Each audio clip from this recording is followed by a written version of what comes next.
umwaka wa 2025 ntabwo ari umwaka usanzwe nk'indi yose.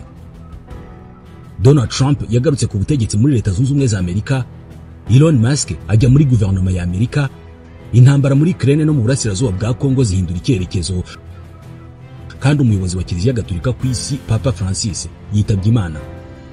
Kuri Pasika, Papa François yari yagaragaye ku ibaraza rya Bazilika ya Mutagatifu Petero i Vatikani yifuriza abakristo Pasika nziza.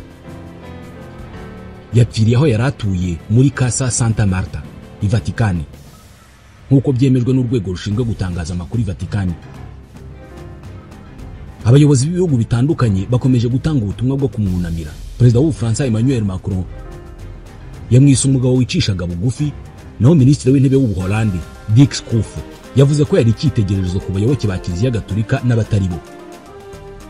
Ubutumwa bwe busanzwe bwo ku munsi wa Pasika ndetse no gutanga umugisha kuri iki cyumweru byasomwe n'umwe mu bamufasha mu gihe we yari yicaye areba abayoboke babarirwa mu bihumbi bari bateraniye kuri Bazilika ya Mutagatifu Petero. Nyuma yo gutanga umugisha yanyujijwe mu mbaga y'abantu bari bateraniye aho, agenda ahagarara kugira ngo abantu bamushyire abana abaho umugisha. Yavutse yitwa Jorge Mario Bergoglio ku itariki ya 17 y'ukwa 12 mu 1936. Yavukiye i Buenos Aires muri Argentine.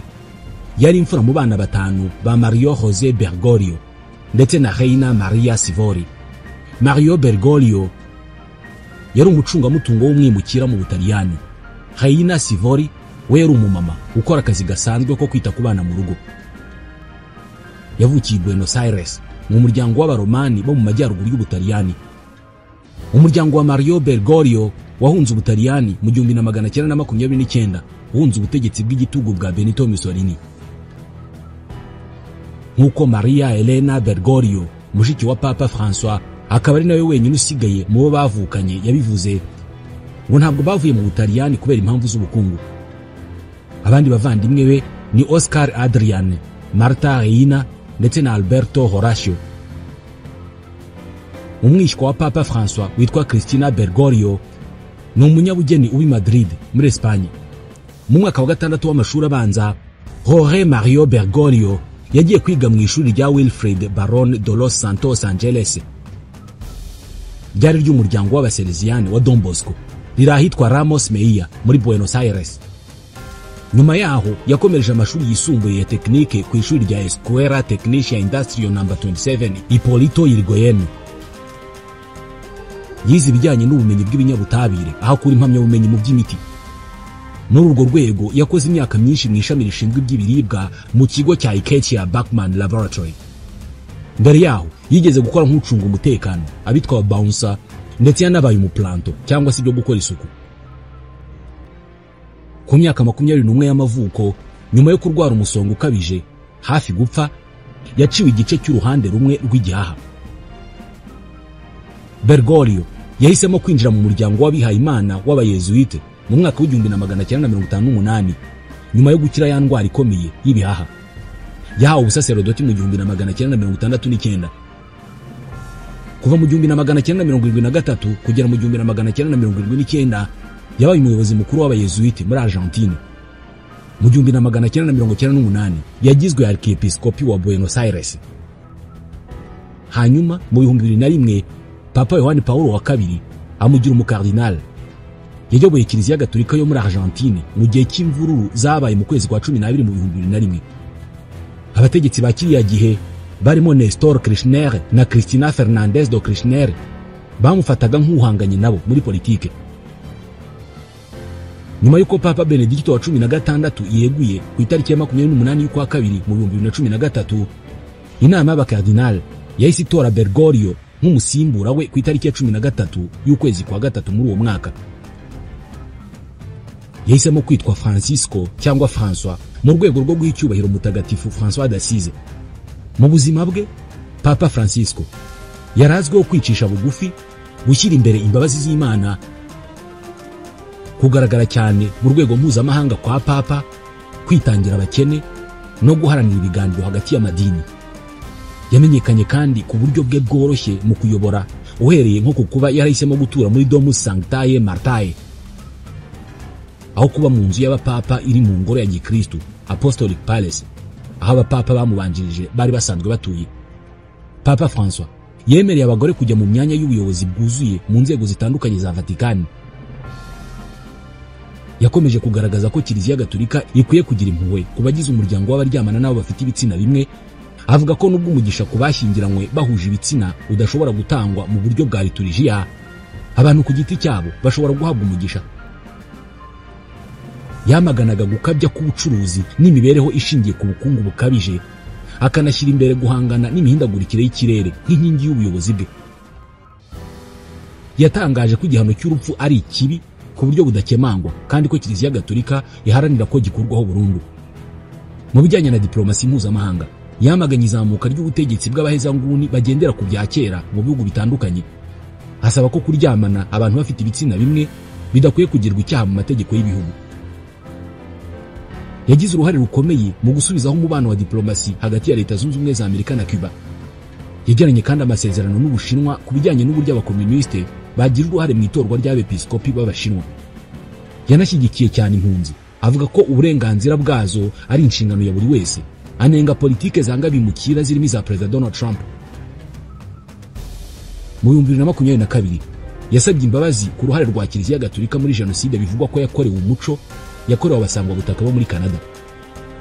Ku itariki ya 14 y'ukwezi kwa kabiri mu 2025 nibwo Papa François yajyanywe mu bitaro. Yararimo gukurikiranwa ku ndwara y'umusonga ifata ibihaha. Mu minsi yakurikiyeho, Vatikani yakomeje gutanga amakuru mashya ku buzima bw'uyu mushumba w'imyaka 88 y'amavuko, aho yavuga ko akomeje kuremba ndetse ko yasanzwemo infection polymicrobienne ifata inzira y'ubuhumekero.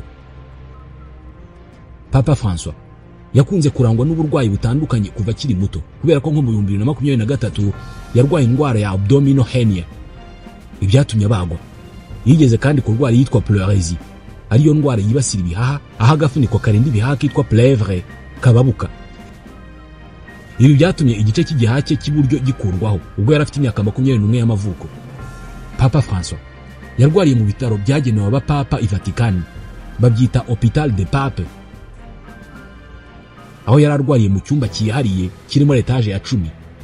Aha ni naho havuriwe Papa Yohani Paulo wa kabiri mu 1981 ubwo yaraswaga agakomereka cyane. Papa Yohani Paulo wa kabiri amaze kurwarira hano ni nabwo ibitaro byiswe ibitaro by'abapapa.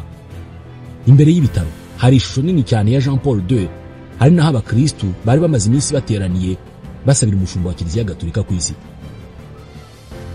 Kuva Papa Yohani Paulo wa kabiri yarwarira hano, iki cyumba aba bapapa barwariramo cyaravuguruwe ndetse kigirwa blende ku buryo kitamenwa n'amasasu. Ni icyumba kirimo igitanda, hakaba na salon, hakabamo chapelle yo gusengeramo, hakaba n'ibindi byumba by'abakozi be ndetse n'abajandarume b'i Vatikani bashinzwe umutekano we. Bitewe nuko Papa François yararwaye indwara yo mu bihaha, abantu bake nibo binjiraga aho yararwariye, by'umwihariko abaganga be ndetse n'abantu bo mu bunyamabanga bwe.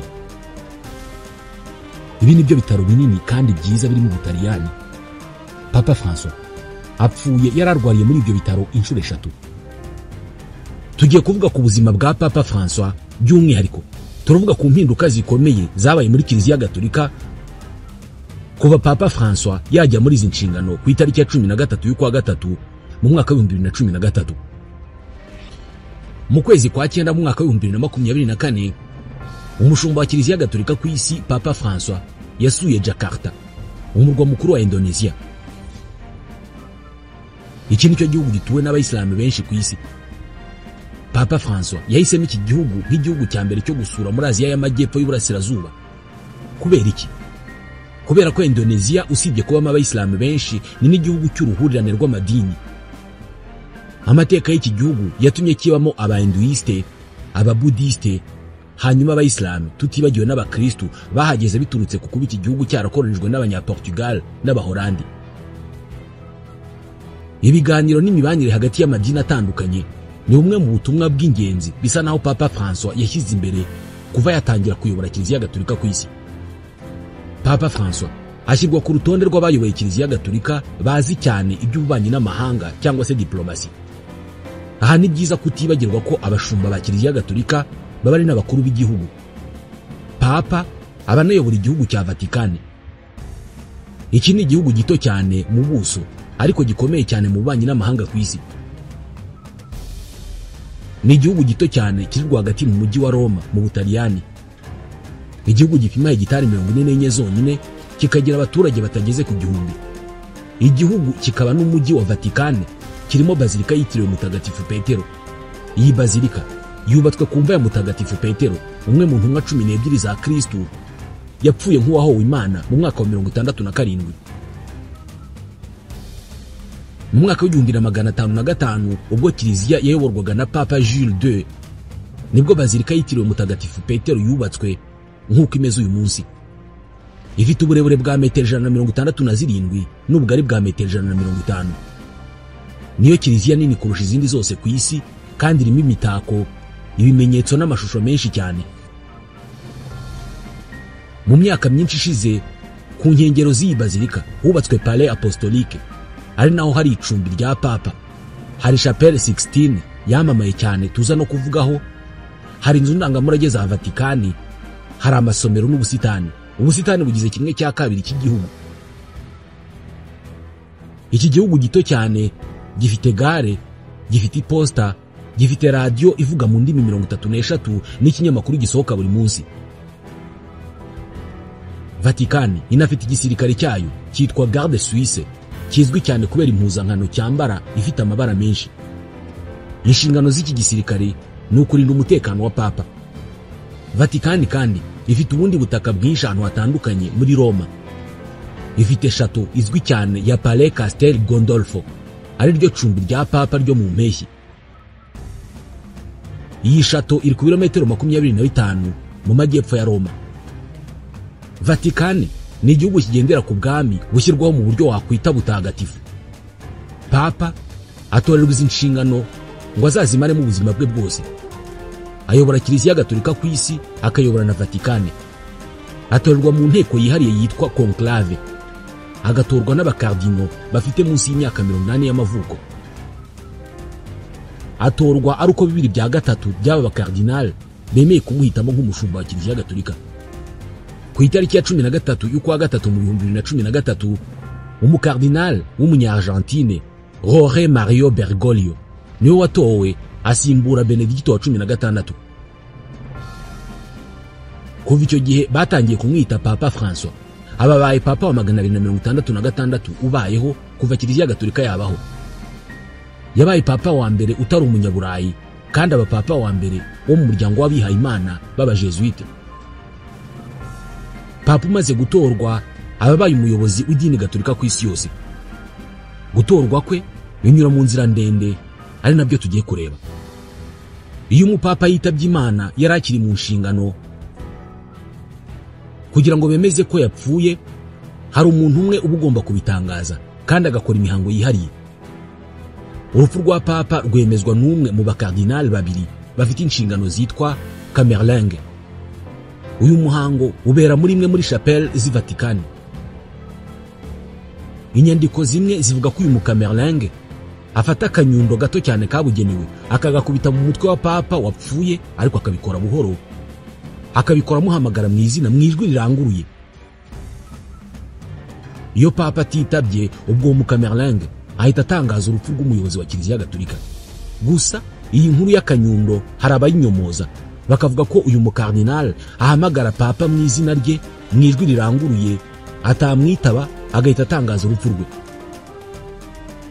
Iyi nkuru y'urupfu rwa Papa ntabwo ayitangariza isi yose, ahubwo ayitangariza inama y'abakardinal, ari nabo bahita bakora itangazo rimenyesha umuryango mugari wa Kiliziya Gatolika ko nyiri ubutungane yitabye Imana.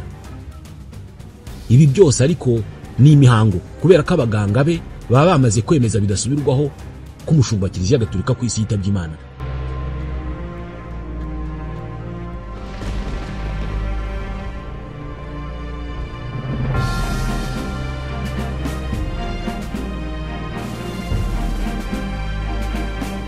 Iyo urupfu rumaze gutangazwa ku mugaragaro, hahita hakurikiraho ikiriyo cy'iminsi 9 bakita novendiale. Muri icyo gihe umubiri w'umushumba wa Kiliziya Gatolika uhabwa umugisha, ubundi bakawambika imyambaro y'abapapa, bakawujyana muri bazilika ya Mutagatifu Petero kugira ngo abakristo baturutse imihanda yose y'isi baze kumusezeraho bwa nyuma. icyo gihe hakurikiraho igihe cyitwa sede vacante cyangwa se siège vacant, bivuze ko umwanya wa papa uba uri ku isoko ushobora guhatanirwa. Muri icyo gihe biba bivuze ko ubuyobozi bwa kiliziya buri mu biganza by'inama y'abakardino mu gihe hategerejwe ko haboneka papa mushya. Umuhango wo gushyingura papa ukorwa hagati y'iminsi 4 n'itandatu nyuma yo kuva muri bazilika ya Mutagatifu Petero, ukayoborwa n'inama y'abakardino. Abapapa bashyingurwa hitwa muri Grotte du Vatican. Ni nk'ubuvumo gusa inyandiko zimwe zivuga ko Papa François atari hazashyingurwa. Mu kwa 12 mu 2023 mu kiganiro yatanze mu itangazamakuru yavuze ko we yahisemo ko azashyingurwa muri Bazilika Sainte Marie Majeure iri Roma. Iyi niyo kiliziya akunda kurusha izindi. Icyo gihe yanavuze ko azashyingurwa mu isanduku isanzwe ikozwe mu giti no mu kinyabutabire cya zinc. Iyo papa yitabye Imana hategerezwa ibyumweru byinshi mbere yuko hashyirwaho umusimbura we. Hagati y'ibyumweru 2 na 3 bamaze gushyingura papa witabye Imana, inama y'abakardino ihurira mu muhezo muri Chapelle Sixtine. Iyi ni imwe muri sale zizwi cyane ziri mu ngoro ya papa i Roma, ikaba kandi imwe mu nzu ndangamurage z'i Vatikani. Kuva mu kinyejana cya 15 iyi Chapelle Sixtine ni y'abakardino bahuriramo muri conclave cyangwa se inama idasanzwe yo mu muhezo ngo batore papa mushya. Iyi chapelle yitiriwe ijyanwa mu ijuru rya Bikira Mariya n'iruta izindi zose z'i Vatikani. Yubatswe hagati y'umwaka w'1875 n'1881 ubwo kiliziya yayoborwaga na Papa Sixte IV de la Rovere, ari nawe bayitiriye. Irimo ibihangano by'ubugeni biri mu bizwi cyane ku isi byakozwe mu kinyejana cya 15 birimo ibya Michelangelo cyangwa Michelangelo di Lodovico Buonarroti Simoni, umunyabugeni wamenyekanye cyane mu isi y'icyo gihe. Ibi bihangano birimo amashusho meza ya Michelangelo ashushanyije ku gisenge cya chapelle ku buryo iyo ubuye amaso ibyo bihangano nibyo uhita ubona, ndetse hari ibindi byinshi biri ku nkuta. Iyi chapelle rero niberamo conclave cyangwa ya nama y'abakardino yo gutora papa mushya. Abakardino bari munsi y'imyaka 80 nibo bonyine bemererwa gutora. Baba bagomba kuba ari 120. Ubundi umukardinal agira inshingano z'ubukardinal ubuzima bwe bwose, ariko bikavuga ko ajya mu kiruhuko cy'izabukuru iyo agejeje imyaka 80 ari nabwo atakaza uburenganzira bwo gutora papa. Byemezwa ko gutora papa nabyo biri mu nshingano umukardinal aba yarashyiriweho. Mu gushyiraho abakardino, papa aba agomba kugendera kuri iri hame ryo kugira abakardino 120 batarageza ku myaka 80 y'amavuko. Mu gutora papa rero, abakardino bifungirana muri Chapelle Sixtine. Kwifungirana mvuga ni ibyanya byo kuko barafunga n'imfunguzo, ari naho havuye ijambo conclave biva ku kilatini cum clave, bivuga gufunga n'urufunguzo. Iyi chapelle bayigumamo igihe cyose gishoboka kugera bashoboye gutora papa. Hashobora kuba amatora 4 ku munsi, habura ugira 2/3 by'amajwi, bagasubiramo kugira habonetse utsinda. Buri uko bamaze gutora bafata impapuro z'itora batoreyeho bakazitwika. Bazitwikira aho ngaho muri iyo chapelle, bakazivanga n'amarangi y'umukara iyo nta wabashije gukwiza amajwi ngo abari we uba papa. Bigatuma umwotsi w'izo mpapuro uzamuka muri chemine cyangwa umuyoboro w'umwotsi uva muri chapelle ukazamuka ari umukara. Hanze y'iyo chapelle haba hari ibihumbi by'abakristu n'abandi bantu bategereje kumenya papa watowe uwo ari we. Iyo batwitse izo nyandiko, umwotsi ukazamuka ari umukara kubera ya marangi bavanze n'izo mpapuro, biba bisobanuye ko nta papa wabonetse mu matora amaze kuba. Hakagira ugira 2/3 by'amajwi, ubwo akaba aratowe. Za mpapuro z'itora bazitwika bazivanze n'amarangi y'umweru, umwotsi ugasohoka muri chemine ari umweru. Abo hanze bakamenya ko habonetse papa. Iyo umwotsi wera umaze kuzamuka, uhagarariye inama y'abakardino arasohoka agahagarara ku ibaraza rya Bazilika ya Mutagatifu Petero, akavuga amagambo yo mu kilatini ati habemus papam, bisobanuye ngo dufite papa cyangwa tubonye papa. Papa umaze gutorwa, ubu utarahitamo izina azitwa, ahita yambara ikanzu yera yitwa sutane, ubundi agasohoka kuri rya baraza akageza ijambo rye rya mbere ku bakristo b'isi yose.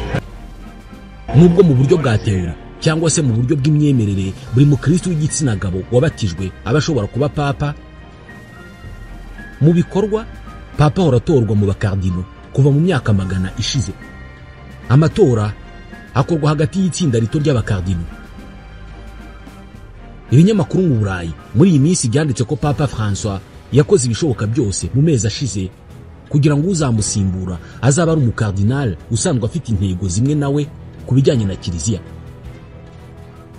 Nubwo hari abamunenga, Papa François afatwa nk'umushumba wavuguruye byinshi cyane muri kiliziya, cyane cyane kubera impinduka yakoze zirebana no kongera uruhare rw'abagore mu myanya n'imirimo y'ingenzi muri kiliziya, kunoza imicungire y'imari ya kiliziya no kurwanya ihohotera rishingiye ku gitsina. Ni impinduka adashaka ko zisenyuka nyuma ye. Nk'uko biherutse kwandikwa n'ikinyamakuru cyo mu Bubiligi La Libre, Papa François yafashe ingamba zimwe na zimwe mbere y'uko yitaba Imana.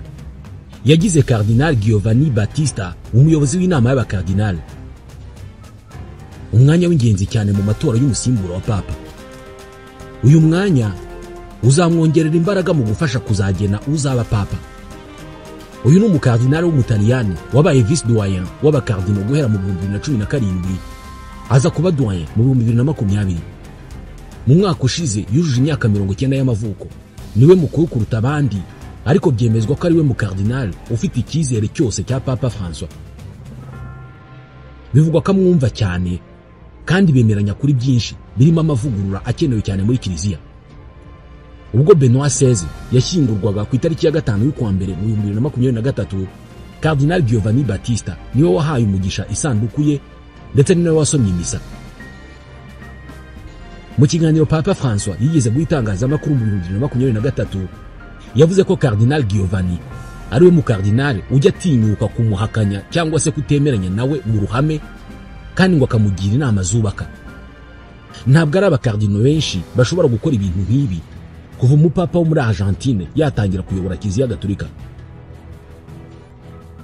Cardinal Giovanni yabanye na Papa Yohani Paulo wa kabiri, abana na Papa Benoit XVI, abana na Papa François.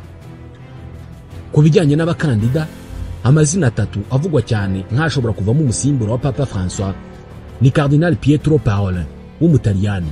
Uyu ni umunyamabanga wa leta ya Vatikani, ari nawe ufatwa nka vice president wa leta ya Vatikani. Gusa afatwa nk'udafite imbaraga zihagije zo kuyobora kiliziya ku isi. Undi uhabwa amahirwe ni Matteo Maria Zuppi, nawe ni umutaliyani, ni musenyeri wa Bologna, akagirana isano ikomeye cyane n'ishyirahamwe rya Saint Egidio rihuriza hamwe abakristo ba kiliziya gatolika. Undi uhabwa ayo mahirwe ni Pier Battista Pizzaballa, nawe ni umutaliyani, ni patriarche wa Yerusalemu, ariko afatwa nk'ukiri muto kuba yaba papa, afite imyaka 58 y'amavuko. Papa François ninde mu by'ukuri? Mbere y'uko aba papa yari umukristo mwiza.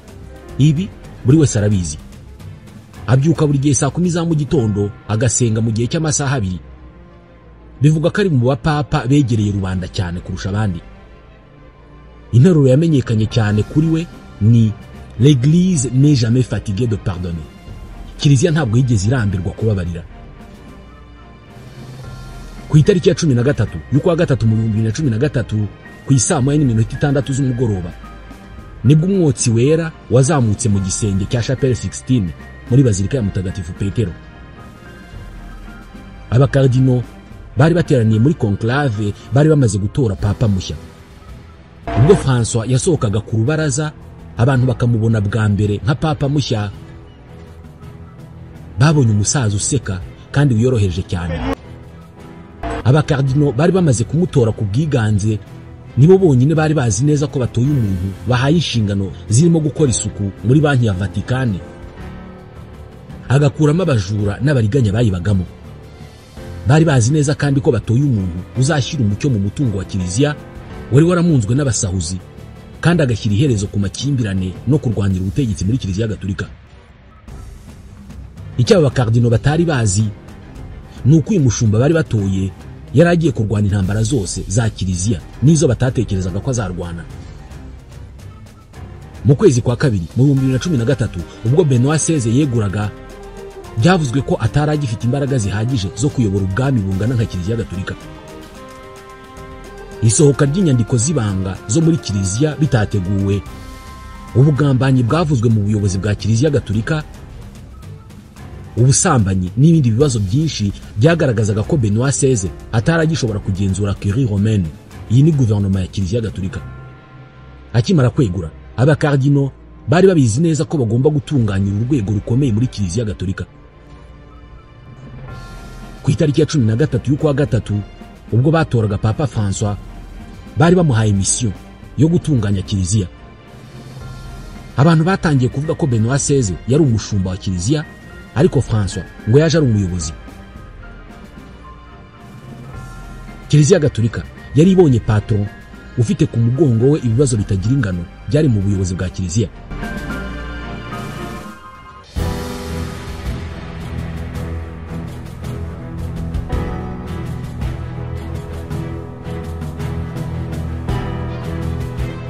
Akimara gufata inshingano, abantu batangiye kubona ko atandukanye n'abandi mu minsi ya mbere rwose.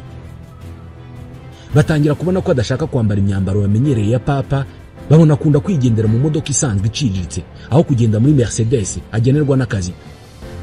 Batangiye kubona ko atandukanye n'abandi ubwo yangaga gutura muri apartment z'igiciro zagenewe papa, yanga n'abafasha benshi baba biteguye kumuha ibyo akeneye byose n'umunyamabanga wihariye. We yagiye kwibera mu nzu nto ya metero kare 50. Bidashidikanywaho, abantu bose bahise babona ko François nta kintu na kimwe akora nk'abashumba bamubanjirije. Yatangiye kugira uruhare mu kwitegurira ubwe ibikorwa bye by'umunsi. Nta munyamabanga bwite uhoraho agira. Nuza kureba amwe mu mafoto ye arimo yurira indege, igihe cyose aba afite malete cyangwa se isakoshi y'inyandiko. Abamuba hafi bagaragaza ko bikora agamije ko biboneka ko atagira umunyamabanga wihariye, ko byose abyikorera. Byemezwa ko ari umupapa ubaho wenyine, udashaka abantu benshi bamubi ruhande bashaka kumufasha ibyo akeneye byose, nubwo akaza akora ariko kabiteganya. Kubera iyi miterere ye, byemezwa ko benshi mu bakardino n'abandi bantu bakorera Vatican bamutinya. Byemezwa ko akunzwe cyane hanze ya Kiliziya kurusha uko akunzwe muri Kiliziya. Mu kwa 12 mu 2014 Papa François yakoranije abakardino n'abandi banyacyubahiro bakorera Vatican ngo abifurize Noheli nziza. Uyu ni umugenzo usanzwe i Roma. Abakardino n'abandi banyacyubahiro bose b'i Vatican bari bategereje imbwirwaruhame ikomeye ivuga ku ivuka ry'umukiza ndetse n'imyitwarire ikwiye abakristo beza. Gusa siko byagenze. Papa François yabasomeye liste y'indwara 15 ngo ubuyobozi bwa Kiliziya burwaye. Indwara zamunze Kiliziya: Alzheimer spirituel cyangwa se indwara yo kwibagirwa mu buryo bwa roho, uguhangana, ukwishyira hejuru, gusebanya, kwirundaho ubutunzi, ubusambanyi, ubusambo. Papa François iki gihe yavuze ku migirire idakwiye abakardino ndetse no kwigwizaho ubutunzi kwabo. Byemezwa ko uyu munsi haramutse habaye andi matora nk'ayabaye mu 2013, abakardino benshi ntabwo batora Jorge Mario Bergoglio batoye mu 2013. Hari abakardino n'abepiskopi banditse ibitabo banandika inyandiko zigamije guhagarika no gutambamira imishinga ya Papa François irebana n'amavugurura. Byemezwa ko muri Curie Romaine, no kuvuga mu buyobozi bukuru bwa Kiliziya, 20% by'abahari bashyigikiye Bergoglio. No kuvuga ko bakunze Cardinal Bergoglio ataraba papa. Hakaba 10% batemeranya na Papa François, hanyuma abandi 70% bakaba bategereje undi mupapa uzatorwa. Ubwo yatangiraga inshingano, mission y'ingenzi Papa François yari afite kwari ugukora amavugurura muri Institut pour les œuvres de religion. Iyi banayita banki ya Vatican. Ni urwego rushinzwe gucunga umutungo wa Vatican. Mbere yuko Papa François yimikwa, iyi banki yari ifite isura mbi cyane. Byavugwa ko yifashishwa mu yeza ndonke. Benoît XVI yagerageje kuvugurura iyi banki. kugira ngo abigereho yahaye akazi umuhanga cyane mu by'amabanki witwa Ettore Gotti Tedeschi. Benoît XVI yari yamuhaye mission yo gukora ku buryo uru rwego rw'imari ruba intangarugero. Uyu yari afite inshingano yo gukora ku buryo iyi banki ireka kuba indiri y'iyeza ndonke no gutera inkunga imitwe y'iterabwoba, kuko nibyo yavugwagaho. Uyu muhanga mu by'imari ntabwo yamaze kabiri muri izi nshingano, kubera ko ntabwo yatinze gusabwa kwegura. Abantu atigeze atangaza amazina ngo bamusunikiye kwegura kuri izi nshingano. Nyuma yo kuva muri izi nshingano, Ettore Gotti Tedeschi yifuje ko yatumizwa na Papa François kugira ngo amusobanurire ibyo yabonye muri iyo banki. Gusa iyi audience ntiyigeze ibaho. Gusa Papa François nawe ubwe yishyiriye ingufu mu gukemura ibibazo byavugwaga muri iyi banki. Yahaye akazi René Brulard. Uyu nguyu yari umuyobozi w'urwego rushinzwe amakuru ku mari muri Vatican. Ushatse wavuga ko yari James Bond mu by'imari mu Vatican. Mu myaka ibiri yakurikiye itorwa rya Papa François, konte 4935 zarafunzwe muri iyi banki. Izi ni kimwe cya kane cya konte zose zari muri iyi banki.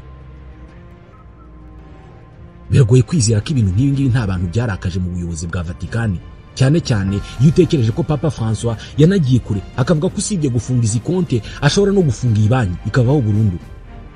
Ubundi Mutagatifu Petero hari konti yagiraga muri banki? Niko yibajije. Hari umucamanza w'ibyaha by'ubugizi bwa nabi witwa Nicola Gratelli yigeze kuvuga ko uyu mushumba wa Kiliziya Gatolika atari umushumba gusa, ahubwo ni impirimbanyi y'impinduramatwara. Byonyine ko barigeze kwibaza niba ari na ngombwa ko Kiliziya Gatolika igira banke, byatumye hari benshi batangira kugabanya kumukunda. Indi mpinduka ikomeye kandi iri mu zambere Papa François yakoze ni ukongera kureba uburyo abagore bafatwa n'uruhare rwabo muri Kiliziya Gatolika. Amategeko y'iby'iyobokamana cyangwa droit canonique akumira abagore ku kuba abapadiri no gutanga amasakaramentu. Aya mategeko ashingira ku migenzo n'uburyo intumwa 12 za Yezu zose zari abagabo. Nyamara hari abagore benshi biyumvamo iyo ngabire. Muri bo harimo Jacqueline Straub, umunyabwenge n'umunyamakuru w'Umudage wagiye ashaka kuba umupadiri kugira ngo afashe abantu mu nzira igana ijuru. Giselle Forster wanirukanywe muri Kiliziya nyuma yo gukora umuhango w'ubusaserodoti, nawe yari afite icyo gitekerezo cy'uko abagore bakwemererwa kuba abapadiri bakanatanga amasakaramentu. Yari umwe mu bagize itsinda ryiyise Les Sept du Danube. Itsinda ry'abagore 7 bagizwe abapadiri mu muhango wabereye mu bwato bwagendaga mu ruzi rwa Danube ku itariki ya 29 y'ukwa gatandatu mu 2002. Nubwo Kiliziya Gatolika yemeje ko ibyo bikorwa byo guhabwa ubusaserodoti ari ukuri, ariko aba bagore ntabwo yigeze bemera nk'abasaserodoti. Nubwo Kiliziya ikomeza gukurikiza uburyo bw'imikorere no gukora ubutumwa bwiganjemo abagabo, Papa François yateye intambwe ikomeye cyane ubwo yemereraga bwa mbere abagore kugira uburenganzira bwo gutora mu nama nkuru ya Kiliziya Gatolika mu 2023. Itegeko rishya ryatangajwe mu kwa kane mu 2023 ryahaye ababikira 5 uburenganzira bwo gutora muri sinode, uru n'urwego njyanama rwa Papa. Mbere abagore bari bemerewe gusa kwitabira iryo koraniro, ariko bakitabira nk'indorerezi. Gusa izi mpinduka zabonetse nk'izikomeye cyane kuri Kiliziya Gatolika yakomeje gutegekwa cyane n'abagabo kuva mu binyejana byinshi. Women's Ordination Conference yo muri Amerika iharanira ko abagore baba abapadiri yisize impinduka umututu ukomeye cyane ku gisenge cy'ikirahuri cyanduye. Iri tsinda ryanditse ku rubuga rwa X yitwaga Twitter icyo gihe riti mu myaka myinshi abahagarariye Vatican n'abasenyeri ibi barabyanze, bagahora bazana impamvu nshya abagore ngo batemerewe gutora muri sinode.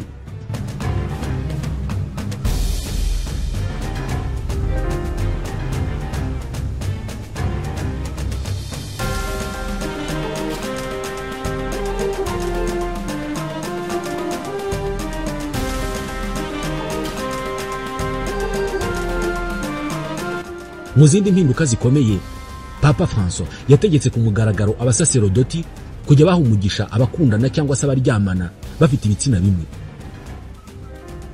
mu kwa 12 mu 2023 nabwo Papa François yasohoye inyandiko ikubiyemo amabwiriza yageneye abapadiri arebana n'uburyo bagomba kwitwara ku bantu bashaka guhabwa umugisha. Muri iyo nyandiko harimo ko mu gihe umupadiri agiye gutanga umugisha abadakwiye gukora ubusesenguzi ku mubano ushingiye ku bitsina, kubera ko abantu bose baba bashaka urukundo n'impuhwe z'Imana, bityo ntabwo bakwiye guhezwa. Iyi nyandiko yasohotse ku itariki ya 18 y'ukwa 12 mu 2023 ivuga ko nubwo yatanze uburenganzira ariko ngo abantu bakwiye gutandukanya umugisha uhabwa abakundana n'isakaramento rihabwa abashakanye, kubera ko ryo rihabwa umugabo n'umugore hashingiwe ku miterere bavukanye. Yaragiraga iti umugisha uha abantu uburyo bwo kongera icyizere bagirira Imana.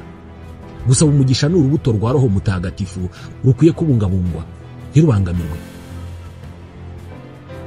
Papa François muri inyandiko yahamije ko abantu bahuriye mu miryango idasanzwe nk'iy'abaryamana bafite ibitsina bimwe baba bari mu mwanya w'ibyaha, ariko ngo ntabwo bakwiye gukumirwa ku rukundo n'impuhwe z'Imana.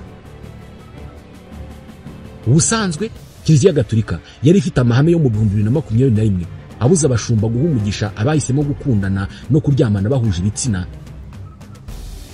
ndetse bamwe mu bayoboke bayo bari bararahiriye gukomera kuri aya mahame kubera ko ngo Imana ntabwo yaha umugisha icyaha. Uyu munsi uyu mushumba wa Kiliziya Gatolika utandukanye n'abandi bayiyoboye yitabye Imana. Imana imuhe iruhuko ridashira.